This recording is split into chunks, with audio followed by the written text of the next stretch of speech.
The town was called Ashford. Ethan almost missed it completely. He had been traveling for 3 days when his horse refused to go any further.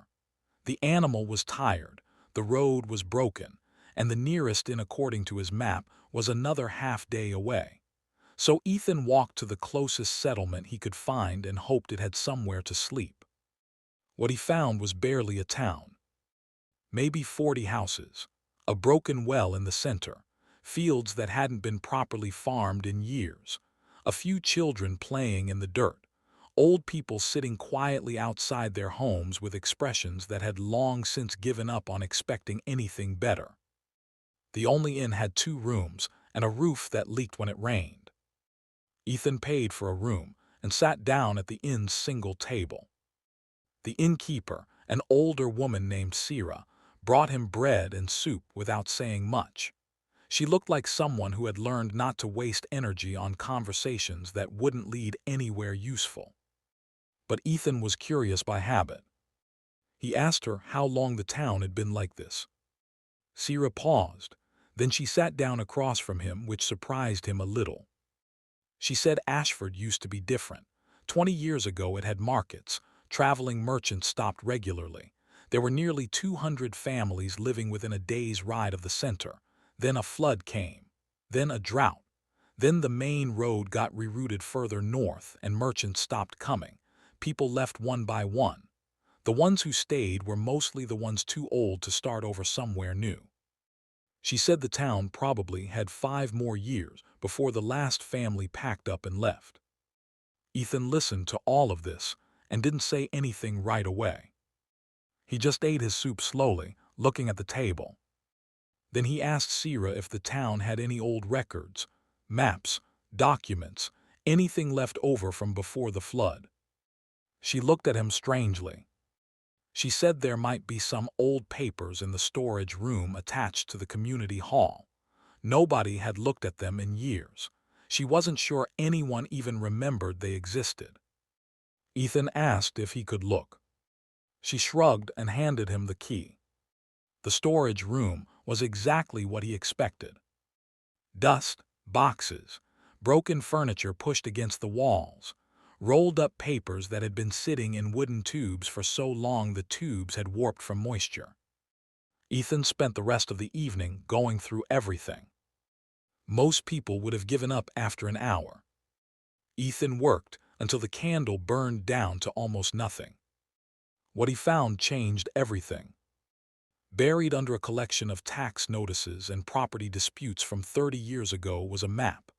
Not a modern one, an old one, drawn by hand, covering the entire region around Ashford, including areas that didn't appear on any standard kingdom map. Ethan had seen thousands of documents in the Royal Archive. He knew immediately that this map was accurate.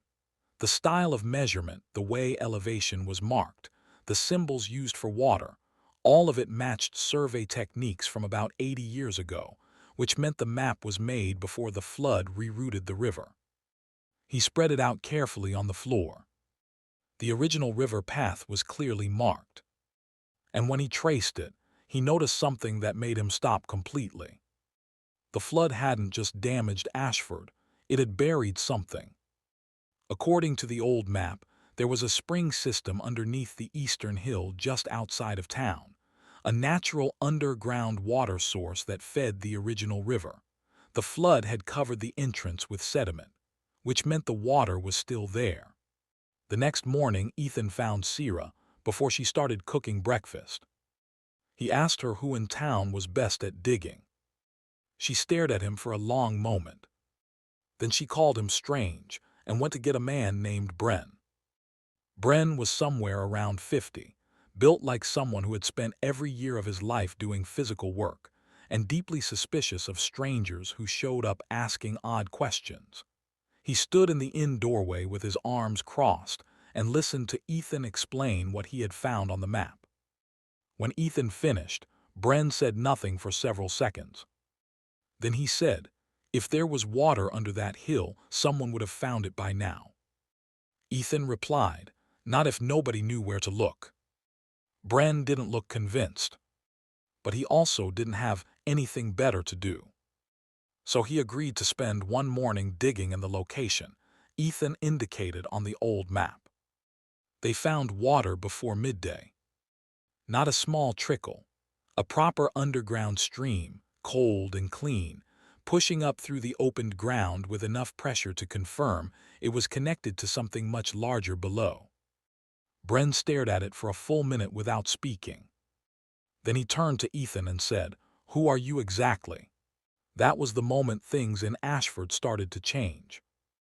Word spread quickly in a town that small. By afternoon, most of the remaining residents had walked out to the eastern hill to see the water themselves. They stood around the opening. Bren had dug and looked at it with expressions Ethan hadn't seen on their faces the evening before.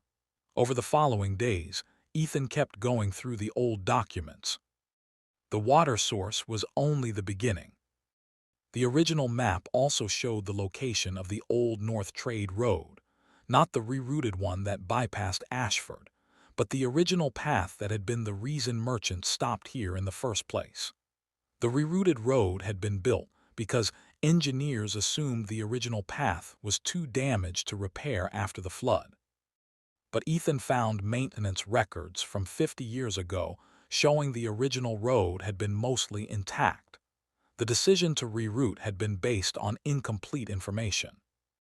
The original path was actually shorter than the new road by nearly a third. If merchants knew that, they would come back. Then he found something else. A survey report, old enough that the ink had faded to brown, documenting mineral deposits in the hills 2 miles east of Ashford. The report had been filed with the kingdom's geological office decades ago. Nobody had followed up on it because the town's population had already started declining by then, and the project was abandoned before it started. The deposits were still there. Nobody had claimed them. Ethan sat back in the dusty storage room and looked at the ceiling. Ashford wasn't a dying town. Ashford was a town sitting on top of opportunities that nobody had ever properly mapped. He spent that evening writing out a plan, not for himself exactly, more because he couldn't look at a problem this clear and walk away from it. By the time he was done, it was past midnight. The plan covered 5 things.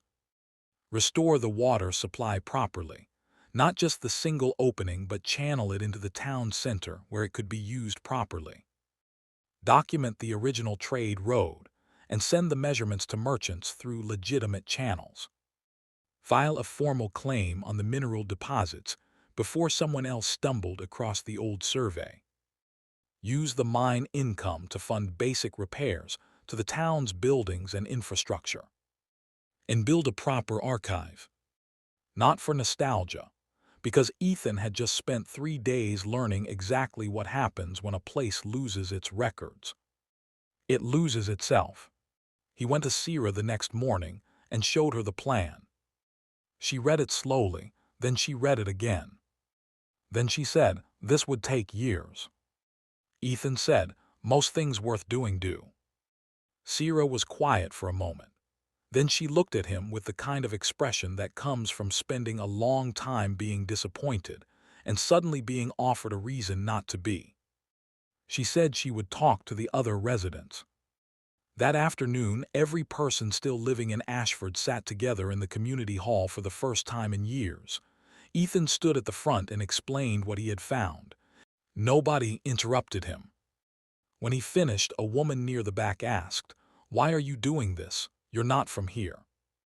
Ethan thought about that for a second. Then he said, "I spent 10 years organizing information for people who didn't understand why information mattered. Now I found a place where the right information could actually change something. I'd like to find out if I'm right." The woman nodded slowly. So did the people around her. They voted to start the following Monday. The work was harder than any of them expected. Channeling the water properly took 3 weeks and required skills nobody in Ashford had. Ethan wrote to craftsmen in a nearby town and offered work. 2 came. They weren't cheap, But the mineral claim Ethan had filed on the eastern hills had already attracted a small advance payment from a mining contractor who had been looking for exactly that type of deposit. The first money went straight into paying the craftsmen. By the time the water channel was complete, 4 new families had heard about what was happening and arrived to see it for themselves. 2 of them stayed. The road documentation took longer. Ethan personally walked the entire original path with Bren, measuring distances and recording the condition of the surface. The report he produced was detailed enough that a merchant guild 3 towns away agreed to send a small test convoy along the route. The convoy arrived in Ashford 7 hours faster than the standard route would have taken. Word of that spread quickly. Back in the capital, Victor Ashen was dealing with problems that had not stopped multiplying. He had tried everything he could think of to stabilize the archive without Ethan. He brought in outside experts. They spent a week reviewing the system and told Victor it would take years to rebuild properly. He reassigned more senior clerks. They made the situation worse by implementing 3 different filing systems simultaneously, none of which were compatible with each other. He requested emergency funds from the Treasury to hire additional staff. The Treasury told him to fix the financial records inconsistency first. That still hadn't been solved. Every path Victor took led back to the same wall. The information was gone, not physically gone. The documents were still there. But the understanding of how they connected to each other, the invisible system Ethan had spent a decade building, that was gone, and nobody knew how to rebuild it. Meanwhile, Myra Cross, who had been enjoying her success after the reward ceremony, was discovering that the credit she had taken for Ethan's work was becoming a problem. Officials who had previously praised her were now asking her to solve problems she had no idea how to approach. She tried her usual method. She looked confident. She spoke in general terms. She bought herself time with vague reassurances. But the questions were becoming too specific. One senior official sat across from her in a meeting and asked her to explain exactly how the old cross-reference trade records worked and why the current system wasn't producing the same results. Myra had no answer. She excused herself, saying she would look into it. She never came back to that meeting. Ethan didn't know any of this was happening. He was too busy watching Ashford grow. By the 3rd month, the town had doubled in size.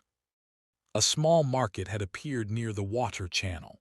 Merchants making the run on the old road started stopping overnight instead of pushing through. A blacksmith arrived, then a doctor, then a family that wanted to open a bakery. Bren, who had been suspicious of Ethan on the first day, became something like a deputy. He managed the physical work. Ethan handled the information. It was a comfortable arrangement. One evening, sitting outside the inn after a long day, Bren said something that stuck with Ethan for a long time. He said, "You know what the difference is between this town now and 3 months ago? It's not the water or the road. It's that someone finally paid attention to it." Ethan thought about that.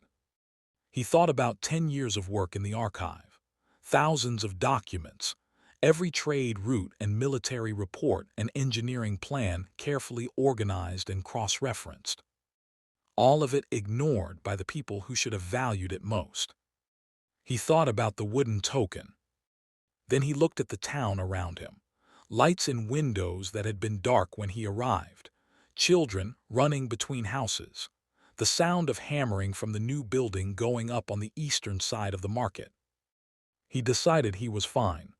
But something was coming that Ethan hadn't accounted for. Because 400 miles away, in the capital, a man with bruised pride and very dangerous connections had just received a report. A report about a small, growing town called Ashford. And the name of the man who had built it from nothing. Victor Ashen read that report twice. Then he put it down on his desk and stared at the wall for a very long time. When his assistant asked if he needed anything, Victor told him to close the door. Whatever he was planning, he wanted to think about it alone.